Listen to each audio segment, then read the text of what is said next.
Well, in Your Vote 2024, a candidate for the State House says the Supreme Court's overturning of Roe versus Wade is the biggest reason he's running. Josh Lowry, running unopposed in the Democratic primary for House District 24. That's the seat being vacated by Republican State Representative Donna Scheibele. I talked with him for this week's episode of All Indiana Politics. 2022, when Roe versus Wade got overturned, our two oldest daughters, we actually adopted them from Pennsylvania. And then the Roe versus Wade got overturned.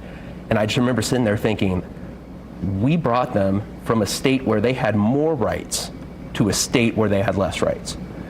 And the state you live in shouldn't determine how many rights you have. And so for me, as a father, I just couldn't stand by and let my daughters lose their rights. And so for me, it was time to finally do something.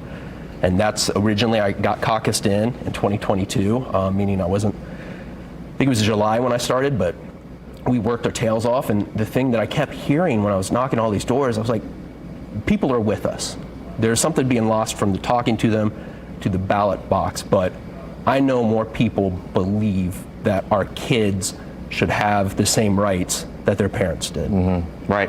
So aside from that, what else is important to you? Other policy changes that you would like to see come forward? Yeah. So look, if I'm elected, my top two things. One, I know I might be going into the minority. I might be in the minority if I'm elected, but it's the same issue that got me to run, the pro-choice, right? I'm pro women choosing what to do with their body. I'm pro parents choosing what books their kids should read. I'm pro people being able to marry who they want to marry. And even if I'm in the minority and I can't fix that by myself, I want to make sure that I'm always a voice for those people. Right. Number two, the economy, right? It's too expensive to live. And one of the biggest things that's hurting people is the absurd cost of childcare.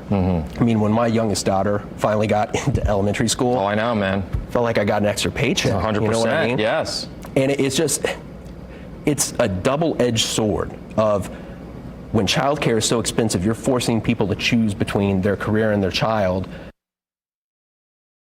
And you can see more of my interview with Lowry this Sunday morning on All Indiana Politics. It airs at 9:30 right here on Wish TV.